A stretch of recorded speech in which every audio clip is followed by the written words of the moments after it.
घालू का आधी? एक आधी घाल आणि मग बाकीचा. अगं एवढ्या बांगड्या? आई अगं तुला माहितीये ना मी इतकं सोनं नाही घालू शकत. हा पण रीत असते ना तशी, घालाव्या लागणार आहे तुला बांगड्या. आई अगं हे खूप जास्त आहेत, मला सवय नाहीये. तू जर नाही घातल्या राजवाड्यांना राग नाही का येणार? आई असं काहीच होणार नाही. मी स्वतः आजींशी बोलते. थांब. अगं नको ना आनंदी, अगं बोलते. थांब. हा बाई, काय करायचं ते कर. बोल आनंदी, झाला का चुडा भरून? हा आजी, अहो आमच्याकडे चालू आहे. तुमच्याकडे चालू आहे का? काय चाललंय तिथे? मस्त मजा करतोय आम्ही. वा छान. बरं आजी ऐका ना, ते पाठोरेला बांगड्या मिळाल्या मला. आवडल्या ना तुला?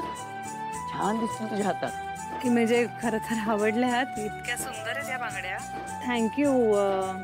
पण म्हणजे तुम्ही रागवू नका माझ्यावर, पण मी हे इतक्या बांगड्या घातल्या पाहिजेत का हातात?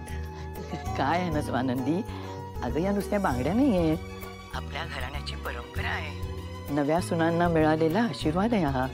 आणि मुख्य म्हणजे ना, या बांगड्या ना तुझ्यासाठी आहेत. काय हरकत आहे घालायला?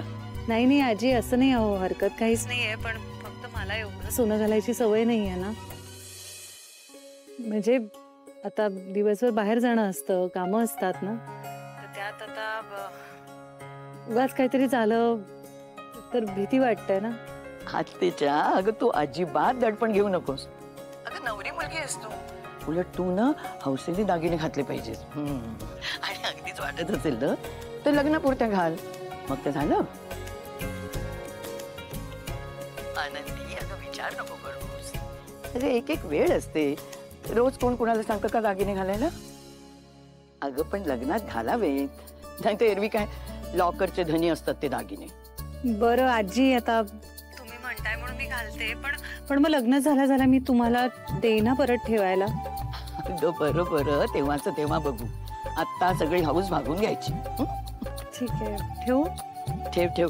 आपण नंतर कार्यक्रमाचे फोटो पाठव मात्र मला. हो पाठवते. तुम्ही पण पाठवा मला. पाठवीन पाठवीन. Bye bye. बाय.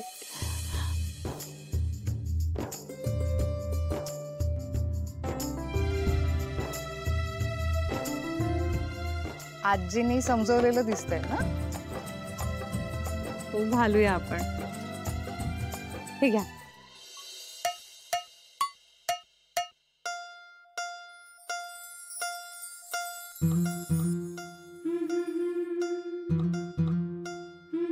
अपशकुन झाला, पुन्हा अपशकुन झाला. काय प्रत्येक वेळेला पुरे ना ते बघ नाहीस काय? काकू रिलॅक्स.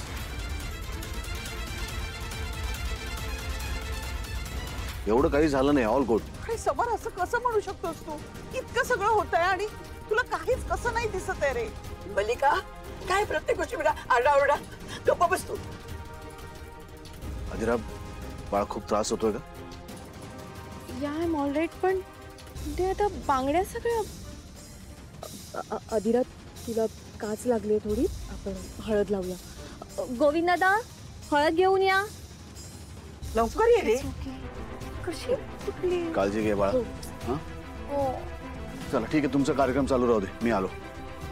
बस ताई, तो बांगड्या भरण्याचा कार्यक्रम पुन्हा सुरू करू शकतो ना आपण?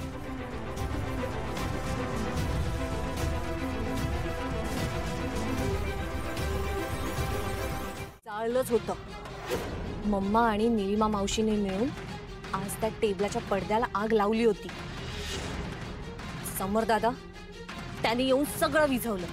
समर दादाला कळत नाही का की आपण हे सगळं त्याच्या भल्यासाठीच करतोय? नक्की ना? नक्की ना म्हणजे काय वाटतं काय तुला? म्हणजे अजूनही तुझ्या मनात शंका आहे का? नाही, मला असं म्हणायचं नव्हतं. मग ताई, शंकेची पाल तुझ्या मनात चुकचुकलीच कशी? Sorry, I am sorry. It's okay. बघ, तू माझी बहीण आहेस, माझा तुझ्यावर जीव आहे, म्हणून मी तुला माफ केलं. नाही तर दुसरं कोण असतं ना. तर काय? काय नाही. बोल ना, तर काय? काय नाही म्हटलं ना.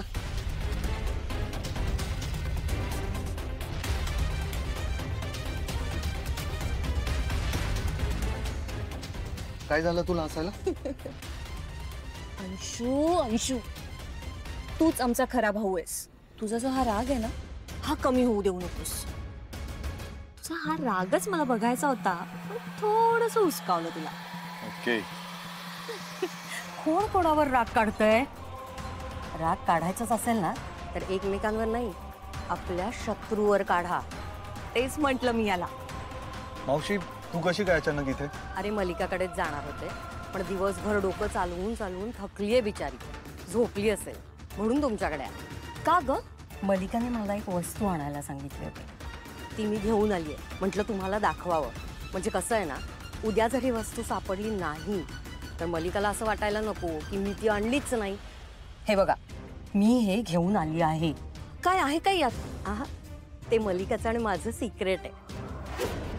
मग आम्ही नाही आहोत का तुमच्या टीम मध्ये? आहात रे पण डावपेच कॅप्टन आखतो ना मग कॅप्टननेच तुम्हाला हे सगळं सांगू दे ना. थोडीशी हिंट तरी देशील?